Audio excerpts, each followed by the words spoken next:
Hai kamu, untuk video kali ini saya akan bercerita mengenai sebuah case kriminal. Case ini berlaku bukan di Sarawak ataupun bukan di Malaysia, tetapi ianya berlaku di Indonesia. Nah, kejadian ini berlaku pada tahun 2016 yang lalu, which is masih belum terlalu lama. Case ini dinamakan sebagai case kopi bersianida. Nah, jadi sianida ini adalah sejenis bahan kimia yang sangat tidak sesuai untuk dikonsum oleh manusia. Case kopi bersianida ini mengaitkan sekumpulan kawan ataupun BFF yang terdiri daripada 4 orang perempuan, yaitu Jessica, Myrna, Vera, dan juga Hani. Nah, jadi Jessica dan Myrna ini diorang sama-sama menuntut ilmu di Australia di university yang sama. Akan tetapi si Myrna ini lepas habis tadi tu dia terus balik ke Indonesia, manakala si Jessica ni pula dia tetap stay di Australia dan juga turut bekerja di situ. Jadi setelah sekian lama diorang tidak berjumpa, last diorang ni pun lost contact. Even though mereka ni masih berfollow-follow di social media, tapi untuk berkontak di handphone tu sudah tiada lah. Sehinggalah pada Desember 2015 mereka ni kembali berkontak-kontak melalui social media dan memutuskan untuk berjumpa. Kebetulan pada hujung tahun 2015 itu si Jessica mengatakan bahawa dia akan balik ke Indonesia.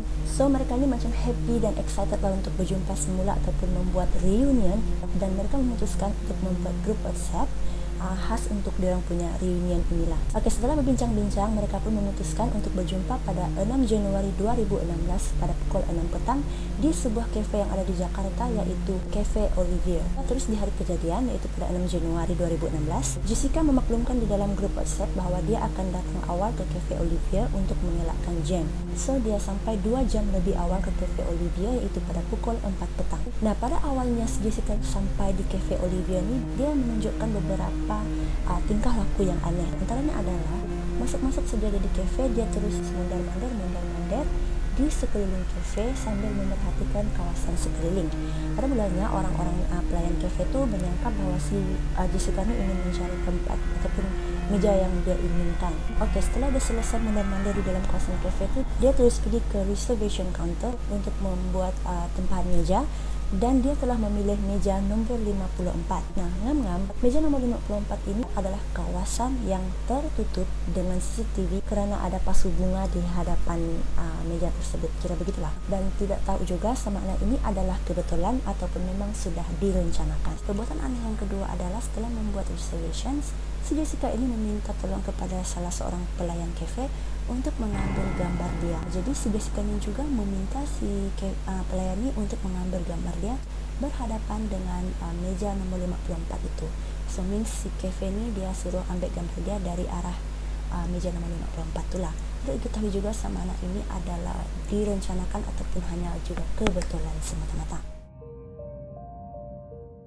Nah, setelah membuat reservation, si Jessica ini keluar dari Cafe Olivier untuk pergi ke mall kerana ingin membeli gift untuk kawan-kawan dia yang 3 orang. Kira-kira beberapa minit kemudian, yaitu dalam lingkungan jam 4.45 macam tu, si Jessica ini kembali ke Cafe Olivier sambil membawa 3 paper bag yang dimana di dalamnya adalah hadiah sabun ataupun macam body soap begitu. Si Jessica ini lepas tu terus duduk ke meja 54 dan meletakkan 3 paper bag itu juga di atas meja. Dan tidak diketahui juga tindakan meletakkan paper bag itu di atas meja adalah kerana kebetulan ataupun disengajakan. Nah, jadi kan masa 1 jam masih terlalu awal kan. Si Jessica ini memaklumkan di dalam grup WhatsApp bahawa dia sudah sampai. Nah, jadi si sahabat-sahabat dia ini macam, aduh sorry ya, kamu terpaksa tunggu kami selama lagi di situ. Dan si Jessica ini mengatakan, oh tidak apalah, sementara saya tunggu kamu orang, saya akan memesan minuman. Nah, tiba-tiba si Jessica ini mengofferkan diri dia untuk mengorder minuman untuk kawan-kawan dia ni. Dia orang ni kan dulu best friend, terutama si Jessica dan si Myrna ni yang pernah sama-sama study di Australia kan. Jadi dia sangat tahu apakah makanan kegemaran si Myrna, minuman kegemaran dia, sikap dia macam mana. Kira begitulah. Si Jessica ni dia memang tahu yang si Myrna ni suka meminum air kopi Vietnamese. Dia mengofferkan diri, Myrna, kamu maukah kalau saya orderkan kamu air kopi Vietnamese kegemaran kamu? Si Jessica bilang begitu.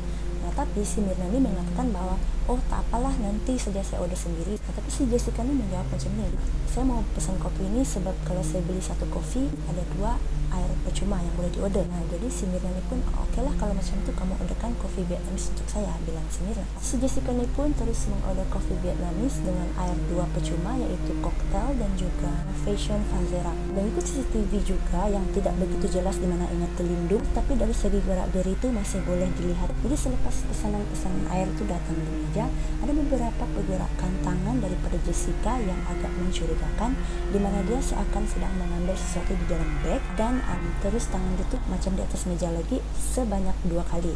Nah jadi kan tadi saya bilang dia letak paper bag, 3 paper bag dia tuh di atas meja, so dia makin macam melindungi pandangan CCTV itu ke arah apa yang sebenarnya dilakukan oleh tangan si Jessica yang menuju ke bag dan ke meja sebanyak 2 kali itu. Nah jadi pada kira-kira jam 5:30 lebih begitu, si Mirna dan si Hani datang bersama-sama di Cafe Olivier.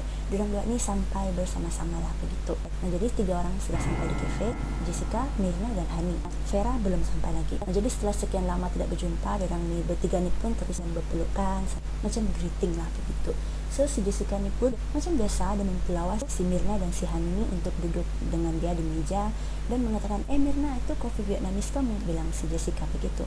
Nah jadi si Mirna yang tidak mengesyaki apa-apa ni, dia terus menggaul-gaul kopi dia dan minum. Nah baru je dia minum, si Mirna terus menutup mulut dia begini, this is awful, so bad, bilang si Mirna, which is mean that kopi dia tu berasa sangat tidak sedap dan bukan seperti kopi Vietnamese yang dia selalu minum. Nah si Hani yang mendengar kata-kata si Mirna ini terus memberikan respon bahwa, tidak sedapkah? Coba saya rasa, bilang si Hani begitu. Dia terus merasa tapi sangat sedikit. Ya wajarlah kan kalau kamu dekat kedai makan, tiba-tiba akan kamu cakap, tidak sedap dan kopi, kamu akan coba, tapi tidaklah kamu akan sedut sebanyak-banyaknya kan, mungkin kamu akan just try sikit ya. Begitulah juga si Hani, dia rasa dan tapi dia tidak telan, dia just macam rasa-rasa di lidah dia aja begitu. Tapi si Jessica yang adalah pemesan kepada kopi itu langsung tidak memberikan apa-apa reaksi atau sama ada mau mencoba kah, just tidak sedap kah, just begitu-begitu saja. Jadi tidak beberapa lama, mungkin tidak sampai 2-3 menit macam tu, si Mirna ini terus menunjukkan reaksi yang aneh. Dia tiba-tiba kejang, kaki dia mengeras dan dia juga kelihatan sangat sukar untuk bernafas dan juga mengeluarkan buih di mulut dia. Jadi orang ini terus panik, terutamanya si Hani. Dia terus memanggil pelayan-pelayan kafe dan orang-orang sekeliling juga terus mengurumuni orang bertiga ini. Sepanjang keadaan yang panik itu, mengikut CCTV, si Jessica ini langsung tidak menunjukkan apa-apa reaksi. Dia hanya berdiri di situ melihat keadaan yang huru-hara kerana orang berlari sana berlari sini untuk macam kasih selamat. Si Mirna ni tidak tahulah sama ada dia ni sebenarnya panik ataupun memang dia sengaja begitu. Tapi sangat berbeza dengan si Hani, dia sangat kelihatan panik, di mana dia terus mengambil telefon miliknya dan orang pertama dia telefon adalah suami kepada si Mirna. Si Mirna ni baru berkahwin selama sebulan dan setelah itu Mirna pun dihantar di hospital yang berdekatan, tapi sayangnya si Mirna ni tidak dapat diselamatkan dan meninggal dunia pada hari yang sama. Menurut kajian forensik, ditemukan sebuah bahan kimia yaitu cyanida di dalam tubuh si Mirna ini, dan itulah yang menyebabkan kegagalan organ dia untuk berfungsi dan akhirnya menyebabkan kematian si Mirna. Jadi basically si Mirna ini adalah meninggal disebabkan dibunuh menggunakan racun. Jadi antara suspek dalam kes ini adalah yang pertama adalah Jessica, yang kedua adalah pelayan kafe yang membuat kopi Vietnamese itu, yang ketiga adalah suami kepada Mirna, yang keempat adalah Mirna sendiri membunuh diri. Nah jadi setelah keempat-empat ini diperiksa, bahan bukti menunjukkan lebih kepada Jessica sendiri. Nah jadi CCTV adalah sebuah bukti yang sangat kukuh dalam kes ini. Meskipun ianya agak tidak terlalu jelas, tapi ianya masih boleh dilihatlah figur Jessica, figur Mirna dan juga figur si Hani, figur pelayan kafe yang masa itu ada di dalam situasi itu. Bukti yang pertama adalah semasa keadaan panik di Cafe Olivier itu telah ditangkap dari CCTV bahwa Jessica ini sempat menggaru-garu tangannya. Nah jadi cyanida ini jika kamu terpegang ataupun terkena kulit kamu, dia akan menyebabkan tangan kamu merah-merah dan juga berasa gatal. Bukti yang kedua adalah apabila pihak polis datang ke rumah Jessica ini dan menggeledah barang-barang Jessica, pakaian Jessica yang dimana dia gunakan pada hari kejadian tidak dapat ditemukan. Nah Jessica mengatakan kepada pihak polis bahwa pakaian yang dia gunakan itu telah dia buang kerana sudah koyak gitu. Which is mean macam pelik lah kan. Sedangkan kalau baju kita koyak, macam kita akan simpan dulu, tidak terus buang pada hari yang sama kan. Tapi Jessica ini dia sudah buang pakaian itu pada hari yang sama, sebagaimana dimaklumkan oleh orang gaji dia. So dia suruh bibik dia yang buang pakaian itu di dalam tong sampah. Bukti yang ketiga adalah setelah memeriksa handphone Jessica, ditemukan beberapa jenis WhatsApp yang agak aneh antara Jessica dan Myrna. Jadi si Jessica dan si Myrna ini juga disyaki adalah pasangan lesbian. Karena menurut WhatsApp yang dihantar oleh Jessica itu ianya menunjukkan bahwa agak sedikit mencurigakan lah gitu. Jadi berkemungkinan si Jessica ini membunuh si Myrna ini adalah karena disebabkan cemburu. Karena si Myrna ini sudah kawin dengan dia punya husband sebulan yang lalu. Ini mungkin ya tidak dikonfirmkan juga sama ada dia orang ini betul-betul lesbian ataupun si Jessica sahaja yang berasa seperti itu. Satu juga bukti yang menunjukkan si Jessica ini menyimpan dendam kepada si Myrna adalah kisah silam mereka berdua ini. Pada kali terakhir si Myrna dan si Jessica ini berjumpa adalah di Australia sebelum si Myrna balik ke Indonesia lah kan. So kali terakhir mereka ini berjumpa, mereka dikatakan mempunyai sedikit pertelingkahan disebabkan si Myrna ini menasihati si Jessica yang pada ketika itu mempunyai seorang boyfriend Mat Saleh. Nah, jadi si Myrna ini macam mungkin insting seorang kawan akan dibilang, kamu janganlah sama tuh lelaki, dia tuh bukan lelaki yang bagus. Dan si Jessica ini dia tidak suka dengan kata-kata si Myrna tuh. Dia bilang, kamu tidak apa, ini hal hidup saya yang kamu sebut, kenapa? Bilang si Jessica. Nah dari situ mereka terus bergaduh dan berpisah sampailah akhirnya mereka berjumpa kembali di Cafe Olivia. Itu adalah kali pertama mereka berjumpa setelah mereka bergaduh itu. Nah jadi mengikut cerita ini dijangkakan mungkin si Jessica ini masih menyimpan dendam terhadap si Myrna karena kata-kata tersebut. Bukti yang seterusnya adalah si Jessica ini juga pada waktu pengebumian si Myrna ini dia langsung tidak datang ke rumah si Myrna ini karena dia mengatakan dia masa itu dia sedang sakit dan berada di hospital. Akan tetapi bila diselidiki kembali rupa-rupanya si Jessica ini dia langsung tidak sakit tetapi dia hanya berada di hotel seakan-akan dia sedang melarikan diri, begitulah. Nah, bukti yang seterusnya adalah di mana si Jessica ini selepas hari kejadian tuh macam selepas si Myrna dia dinyatakan meninggal, si Jessica ini menelepon kembar si Myrna. Si Myrna ini dia ada kembar yang bernama Sandy.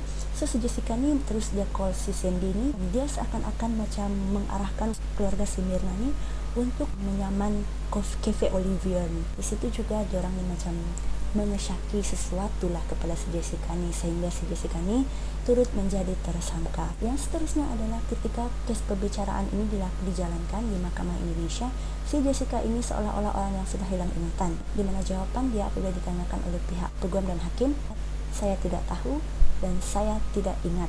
Jawabannya itu saja ulang-ulang. Sedangkan perkara itu baru berlaku beberapa hari minggu yang lalu kan, tapi dia sudah lupa. Dan kebanyakan apa yang dia katakan juga berbelit-belit dan tidak konsisten. Jadi pada akhirnya penghujung kes ini adalah Jessica didapati bersalah dan ditetapkan untuk dipenjara selama 20 tahun. Oke, kenapa tidak dipenjara ataupun dihukum mati? Karena Jessica ini sampai ke saat akhir dia tidak mengakui perbuatan itu. Bagi saya lah kan di sini, kalau kamu tidak suka dengan seseorang tuh, just jauhi saja dia. Kenapa sampai membunuh macam itu? Apa yang kamu dapat? Just jauhi saja dia dan jalankan hidup kamu seperti biasa. That's it. Dan juga kalau boleh jangan sekali minum air yang orang pesan.